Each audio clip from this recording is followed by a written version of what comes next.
Hi అండి, నేను మీ Sunitha. Welcome back to our channel Yuvan Nandan talks. ఈరోజు అయితే స్వీట్ ఐటెంతో వచ్చేసానండి. మనకి బ్రెడ్ హల్వా అనగానే బంతి భోజనాలే గుర్తొస్తాయి కదండి.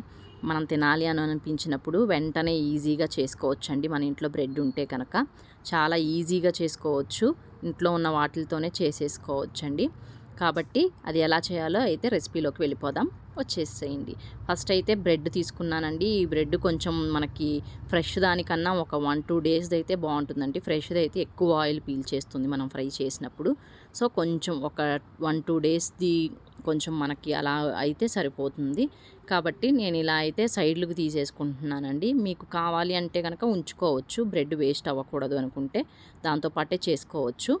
ఇలాగా చక్కగా సైడ్లకి తీసేసుకొని నేను చిన్న చిన్న ముక్కలుగా కట్ చేసేసుకున్నానండి.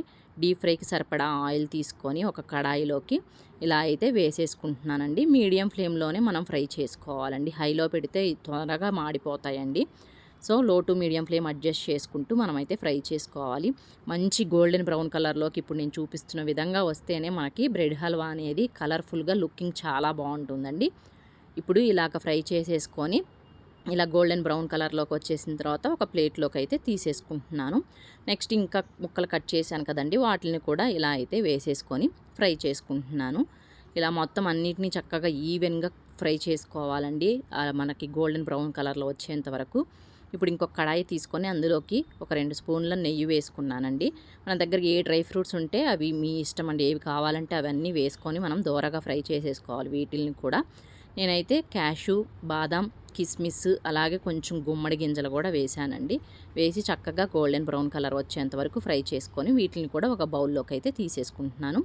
సేమ్ అదే కడాయిలోకి ఆ నెయ్యిలోకి నేను 3/4 వంతు గిన్నెతో నేను షుగర్ తీసుకున్నానండి. ఫుల్ గిన్నెకి వాటర్ తీసుకొని వేసుకున్నాను. అలాగే 4 ఇలాచీ వేసుకున్నాను. మీకు స్వీట్ ఇంకా ఎక్కువ కావాలి అనుకుంటే ఎక్కువ పంచదార వేసుకోవచ్చండి.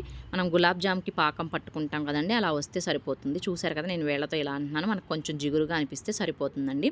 ఇలాగ షుగర్ సిరప్ రెడీ అయిపోయిన తర్వాత ముందుగా ఫ్రై చేసుకున్న బ్రెడ్ ముక్కలు ఉన్నాయి కదండి, వాటిని అందులోకి వేసేసుకొని చక్కగా మునిగేలాగా అయింది కదా. ఇలా అయితే మనకి కొంచెం బ్రెడ్ హల్వా అనేది కొంచెం లూజ్గా ఉంటుందండి. మనం పాకం తక్కువ పెట్టుకుంటే మరీ గట్టిగా అయిపోతుంది. ఇలా ముక్క లేకుండా మనం మెదిపేసుకోవాలండి. మొత్తం ఇలా మెదిపేసుకున్న తర్వాత ఇందులోకి కాచిన పాలు లేదా పచ్చిపాలైనా వేసుకోవచ్చండి. ఏ గిన్నెతో అయితే నేను షుగర్ తీసుకున్నానో అదే గిన్నెతో 3/4 వంతు పాలు తీసుకొని పాలు కూడా దాంట్లో ఉడికిపోయే విధంగా మంచిగా కలిపేసేసుకుంటున్నానండి. ఒక 5 నిమిషాల పాటు ఇలాగా కలుపుకుంటే సరిపోతుంది. మనకి ఈ కన్సిస్టెన్సీ అయితేనే బాగుంటుందండి. మరీ శుద్ధలాగా అయితే బాగోదు, గట్టిగా అయిపోతుంది ఇంకొంచెం ఎక్కువసేపు ఉంచుకున్నాము అంటే కనుక. ఇప్పుడు డ్రై ఫ్రూట్స్ మనం ఫ్రై చేసుకున్నాం కదా, వాటిని కూడా అందులోకి వేసేసుకొని 2 నిమిషాల పాటు ఫ్రై చేసేసుకొని స్టవ్ అయితే ఆఫ్ చేసేసుకోవటమేనండి. కావాలి అంటే మీరు కోవా కూడా యాడ్ చేసుకోవచ్చండి. ఇంకా కలర్ఫుల్గా కావాలంటే ఫుడ్ కలర్ వేసుకోవచ్చు. నేనైతే ఫుడ్ కలర్ అనేది హెల్త్కి మంచిది కాదని అవాయిడ్ చేసేసానండి.